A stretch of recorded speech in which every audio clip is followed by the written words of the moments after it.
Welcome to the newest episode of Beyond the Fame with Jason Fraley. I'm your host, Jason Fraley, picking the brains of the top filmmakers, musicians, and artists of our time.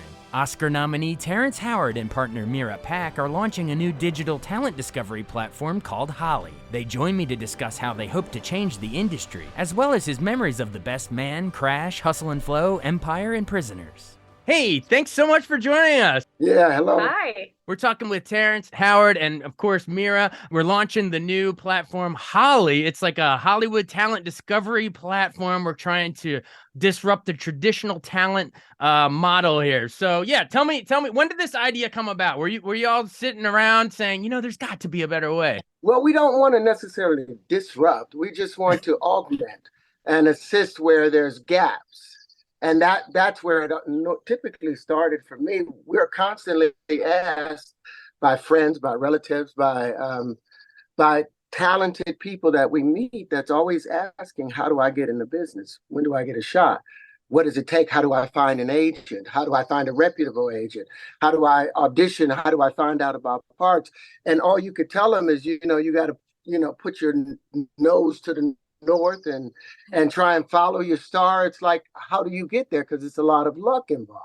Yeah. And so Mira had this idea when we were doing Empire, where she wanted to have a show called The Audition, where every year we would have talented people from around the world put up their auditions and see how that went. And at the end of the year, we'd give them allow them to enter Empire, become a part of Empire, maybe.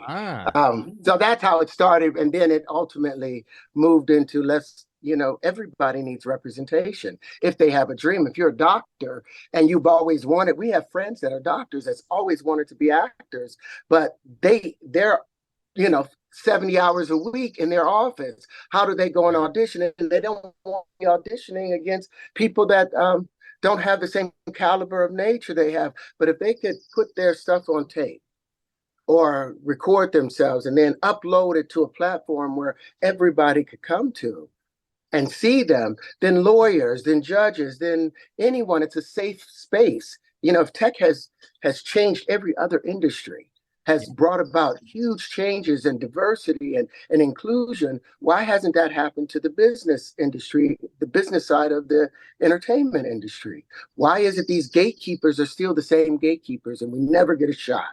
Everybody else that have a dream never get a shot. So this is just if you got a dream, let me make it possible. If you're in Botswana, here, put your video up. You can audition for this. And now the talent, the people searching for talent, they have a centralized place to look for. A casting agent isn't just limited to the people within its area. A casting agent can now interview somebody from Jakarta, or have an audition from them. And there's all these different art platforms for it at the same time. If you're a photographer, if you're a set designer, if you're a director, if you're a writer that's been trying to get your scripts read at the talent agencies, they just erase every script as it comes. Once people hear that there's a platform and a place where your children don't have to go through the wolves or the dangers of Hollywood or trying to get into the business, they have so many false auditions set up to trap people and capture them.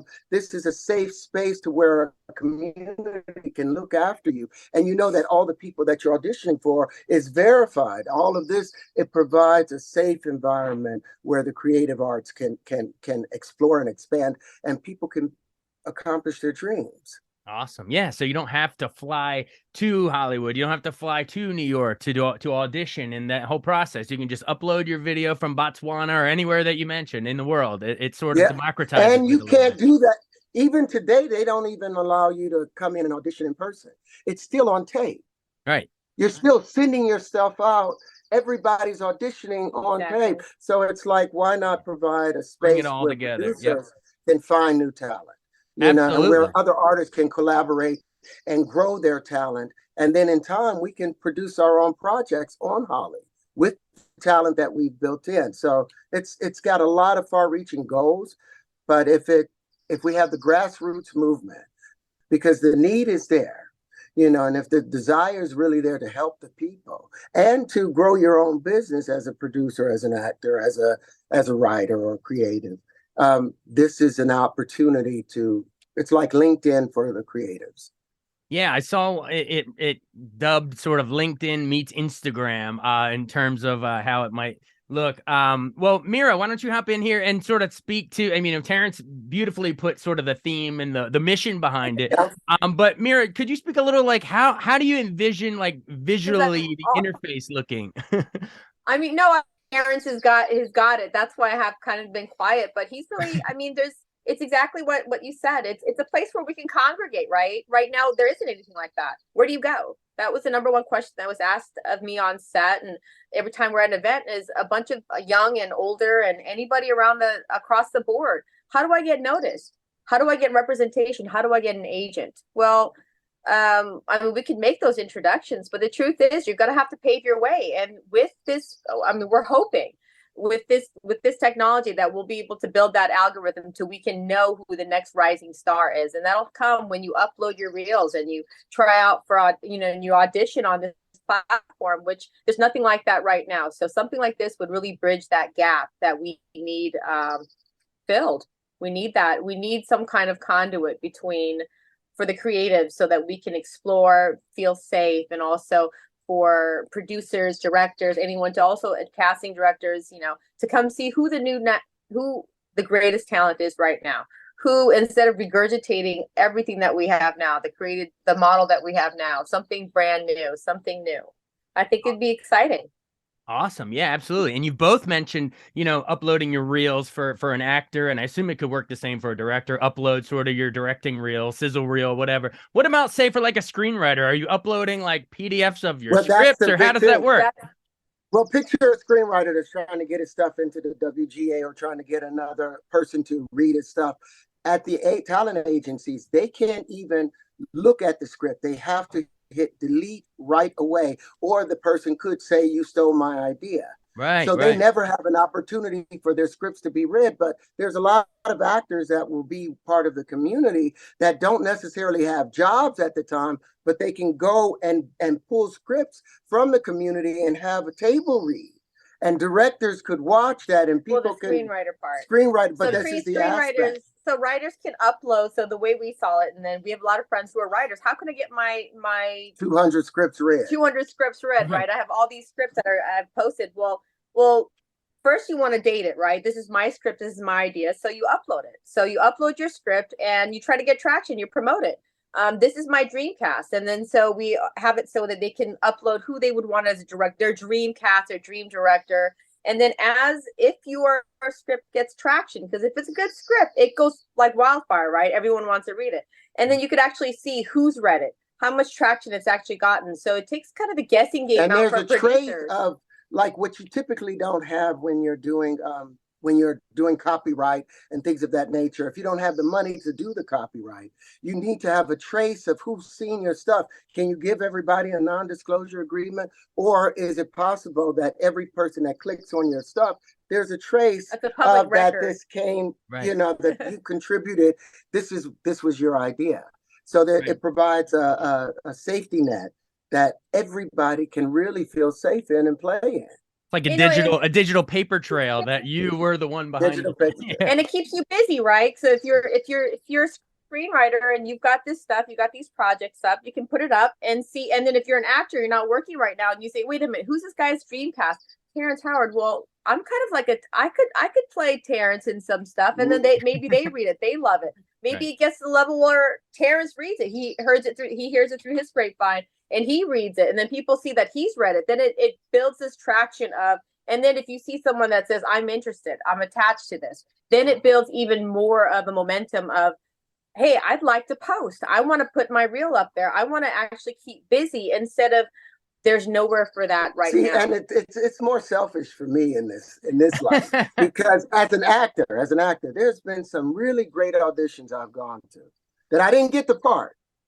And there's no trace of that great audition that I did. But now what if I had posted it on Holly? Right. And then you see the actor that ultimately came and did the part, and you're like, oh, that's why they got the part. Like when Cuba Gooding Jr. got what was the name of that movie with Jerry Maguire? When he got Jerry Maguire and I had auditioned, I did a great audition. I wish that I could have seen that choice. And him and I got together recently and was talking about, how he was able to find the comedy in that moment. And I was so dead serious. But it would be really nice to be able to compare those To today put your Show Me the and Money watch clip those. up there and get Yeah, casting put something all else. that stuff. This is the stuff that people live for. And then some auditions were bad. And Right. can you imagine people being able to watch, really All of bad it. auditions Yeah. and then being bad. able to come in and help you grow? And coaches will come out of that. And Classes and see, Right. it's we're building a industry community. We want to build a community. Everyone can see their niche in it, like I could see casting directors finding their niche in it, managers, agents, Photographers, photographers. This is how I would put it together. So basically, we can virtually build an entire production, and then now be able to go out and say, "Hey, we have this, this, that, and the other, and let's fund it, and let's see if the community will help fund it." And that's the thing. It's just let's us get together and fish together so our dreams can come true. I love it. And it's 2023. We might as well be able to, like you're saying, every other business does it. Why don't we have a virtual space where we can bring all these together rather than going to auditions or submitting to a screenwriting competition? There's like all these silos. Why don't we bring them all together? Bingo. Absolutely. That's what we're saying. That's why we've gotten let it shine. Really positive feedback from everybody, directors, producers. Studios. It's a really exciting platform, I think, for everyone, for all the artists involved, everyone. And so where do we stand? I'm loving it. It's a great idea, and it's going to be a great resource for everybody on all sides of this thing. But where do we stand? Are we I saw something on there about like a crowdfunding, people inviting people to invest, or I guess when will this dream be a reality? Where do we stand? Well, Mira has bootstrapped this entire production up until now. And so now she set up a crowd fund. You can tell. Well, we want to set up we set up crowdfund because instead of going the traditional route, because we wanted everyone to be part of it. So we're going to see where that's at. And then we probably about a year or so away from the tech being fully functional, which we're pretty excited about. So watch out for it and know that we're here. And we can't wait to fully have it running at 100%. And we're setting up venues where we'll go around the country and different places around the world and talk to background artists that are looking for representation and give people an opportunity to know about what this is. We're just going on the road to spread the message, that hope has finally come. If you're in Oklahoma City, you don't have to worry about your daughter pursuing her dreams as an actress and still being able to go to medical school close to home. That she's safe, and you can actually see her development as it's going along the way, and she doesn't end up in somebody's skin flick. That's a good point you bring up. I mean, how many? I'm being honest. How many of the great artists and actors and actresses did we never get to see their work because they were too scared to enter the industry for these reasons? So I mean, let's get it all out there. Awesome. Well, you mentioned your Jerry Maguire role that you didn't get, but I guess we'd seen the Jacksons and Mr. Holland's Opus and maybe even Family Matters. I remember you popping up in a bunch of stuff. But how big was The Best Man after that? You were stirring up trouble at that poker game. Yeah, well, the best part of that. This is the dance. This is one of the other reasons that Holly could be helpful to people with that. The producers all kept coming up to me in that first Best Man at the card table, because here we got this 8-minute card scene or 10-page card scene. They keep telling me, that's a joke. You got to say it like it's a joke. It's a joke, And I'm like, no, he's dead serious about what he's saying. And it's like, no, you got to say it as a joke. And I was like, oh, well, there's a pause every time you got Harold Morris Kay saying their line, and then you take a beat and a half to say yours. And I said, because he's thinking about what they said. And they said, don't think about it, just answer. I was like, no, you're not doing that. And it was like, well, we'll just cut it over in post. And then all of this goes along to where they're saying, I'm holding back everything. I'm being difficult along the way. Then the movie comes out. All these producers like, oh, you made the movie. Oh, da-da-da, all these moments. And if actors, I felt for years like I'm the bad guy because I'm trying to do the right thing. Right. It would have been nice to have a background that I can go and talk to other actors and Sean Penn be able to say, hey, that's what it was like for me. Because that's what Sean Penn said to me. That's what it was like for me. It's always hard to change a system, even just being yourself and brightening out. So if you have a community that doesn't try and put out your light, that's actually trying to inflame it and ignite it to become something that's a star that can consume everybody, that's what we want. But that was the thing from The Best Man. That's what I got from that. But that was what made Quentin. If they hadn't pushed on me, Quentin wouldn't have been as stubborn as he was, which carried on for, three parts of a franchise. Yeah, that's still going. And you can tell you both are pros because you take my throwback filmography question and spin it back to Holly. You've done this before. But hey, if you don't mind, my listeners will kill me if I don't ask the double 2005 Hustle and Flow and Crash. I think that was like when your career took to the next level. Obviously nominated for Hustle and Flow, but I think you could have just as easily been nominated for Crash. I mean, Crash. Yeah. I mean, those scenes. I heard it was a political thing. They thought that if they had nominated me for both of them, that it would split vote, and some people would vote for me for supporting, and some people would vote for me. This is what I was told. Like cancel each other out. And they thought Matt Dillon had a really good shot, and Matt Dillon has done this business for so long, and he was incredible in that film. Yeah. I mean, I remember looking into his eyes and wondered when he was searching up my wife. Oh, those are chilling scenes on the roadside. Those are chilling. Is he fucking for real? Yeah. Is he for real? He don't look like he's acting right now the way he's talking to me. Yeah. He was so honest and into what he did. I'm glad that he got that run at it. Oh, well, amazing in both. And final one of those before we bring it full circle, Empire. My listeners will kill me again if I don't ask about Empire. That show is, I mean, Succession is all the rage now, but you were all doing that back then with a hip hop mogul, back then. But just the legacy. I mean, like I just said, the legacy of the show lives on in other shows. But talk about just how important that was in your whole career. Well, Empire is what led us to build Holly.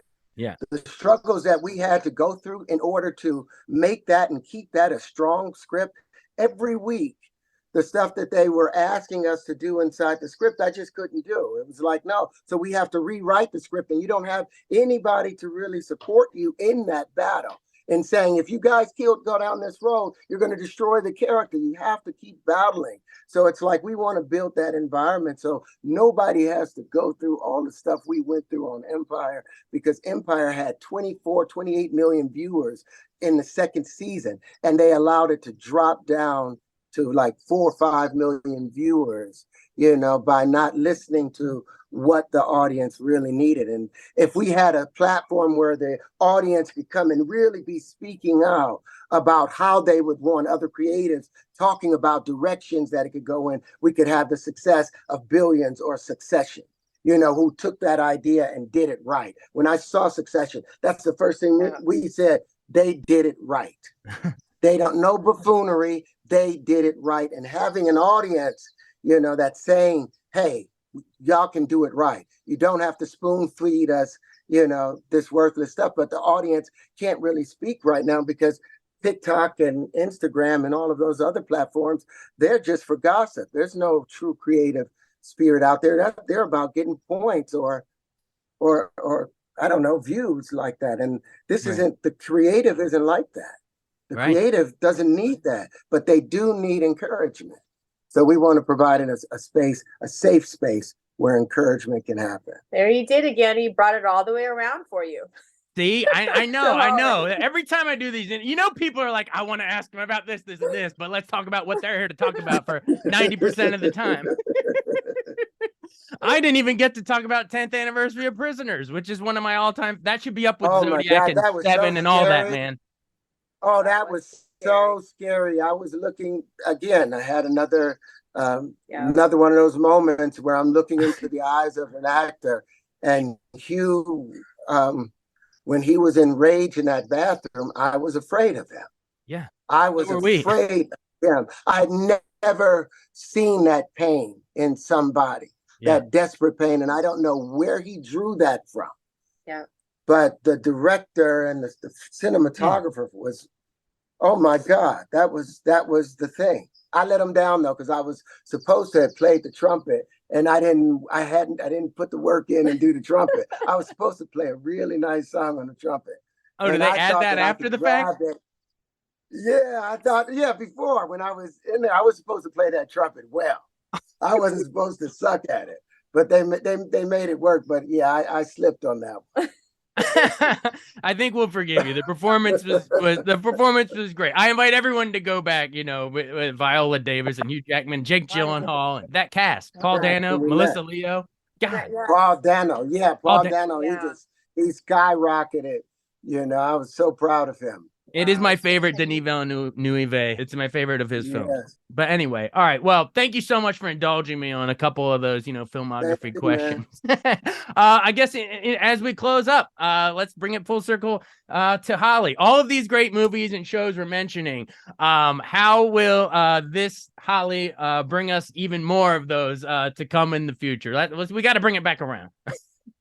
Well, I'm hoping that all of these other films that have inspired all these other actors, maybe an actor out there can say, I could have done your part better than you did in Hustle and Flow.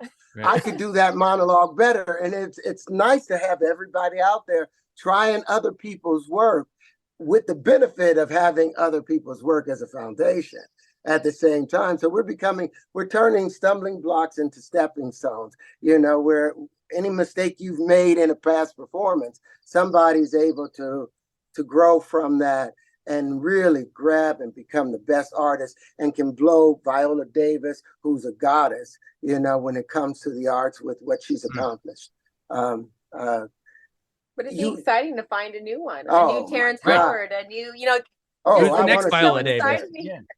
Yeah, I want to see the Johnny Come Lately Terry. I want to see the one that I take my hat off and say, here you go. This is, I lay my guitar before you run with this now. Richard Dreyfuss told me when we were doing Mr. Holland's Opus, we had a scene and where I'm supposed to be playing the drums, and I know he's supposed to reach over and snatch the drums from me. And every time I'm pushing my arms over so he can be easier to do it. And he said, stop, cut. He said, don't you ever do that. Don't you ever do that. He says, only one person is going to take the frame. You fight for that frame. Don't you ever give somebody the frame, and don't you ever let somebody take a frame from you. And we went back to the thing, and at that moment of, okay, no, I'm not supporting you by making it easy for you. I'm supporting you by challenging you like a game of pool. Right. The best pool player raises the stakes. You don't play down, you play up. You take every frame. And at the end of the round, at the end of the fight, the boxers are friends, but during the fight, I'm trying to knock you out. I want that frame, and I want to create an environment where people can go and take that frame. Well, thanks for knocking us out, and you knocked me out in this frame. So thank you thanks so much. It's a great idea. We invite everyone. What's the plug? What's the website? Where should people go to find out more?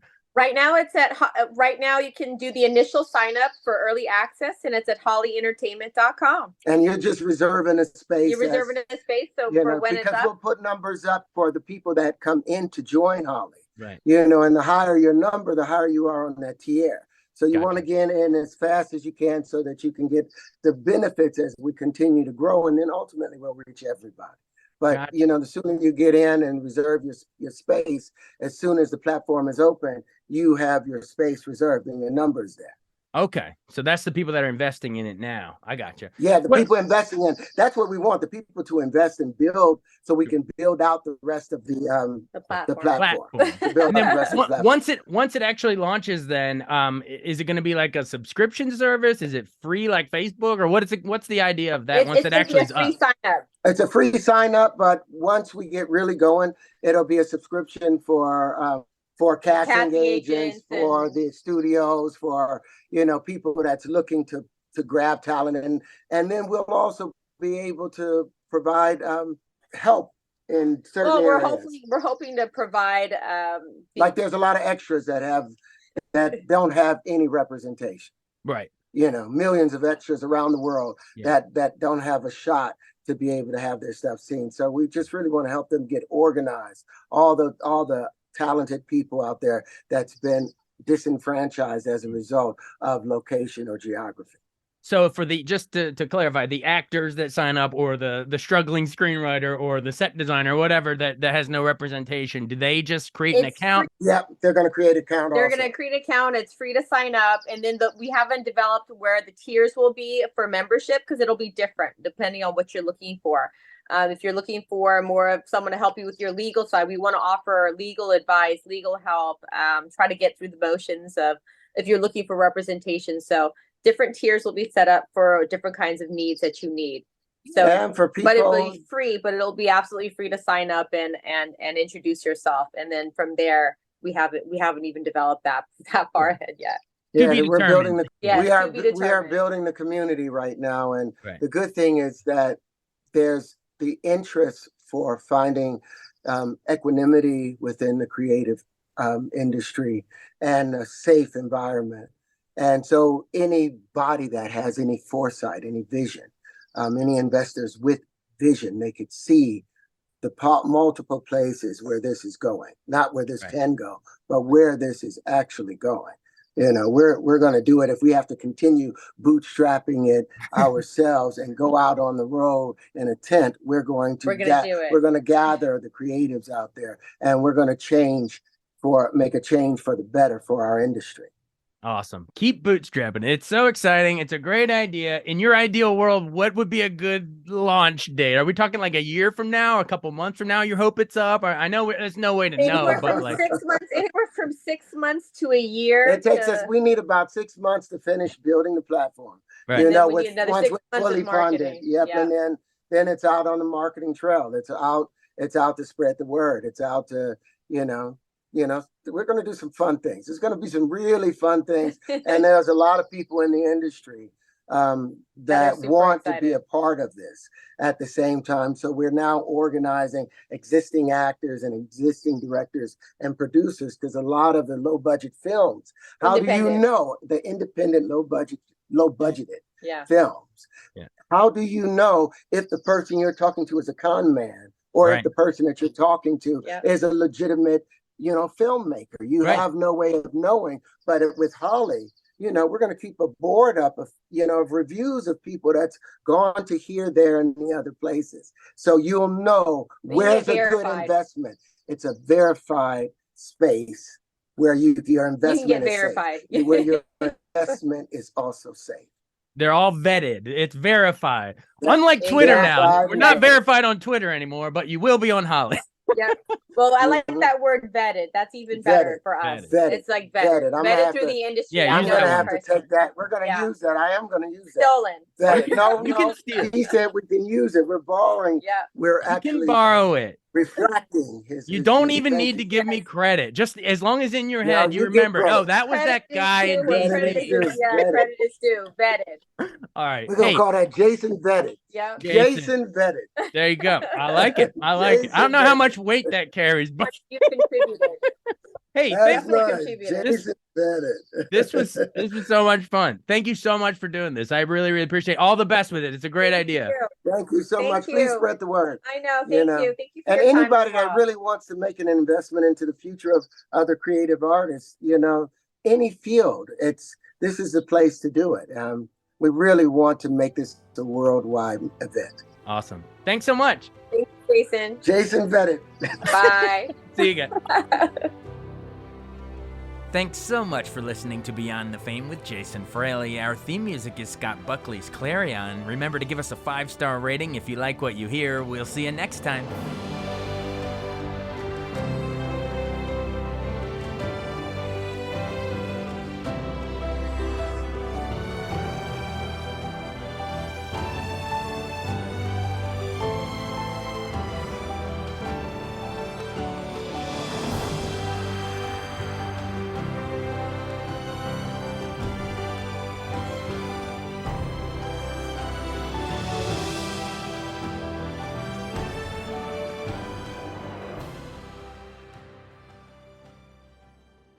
I wanted to take a second to tell you about an app I really enjoy. Living in the DC area is great, and Podcast DC gathers all of the local shows that I like all in one local app. Health, sports, local news, politics, and so much more. Podcast DC is the new local app with hundreds of DC area podcasts to choose from. I can earn exciting rewards just for listening and share the podcasts I love instantly. Available in the App Store or in Google Play, listen local with Podcast DC.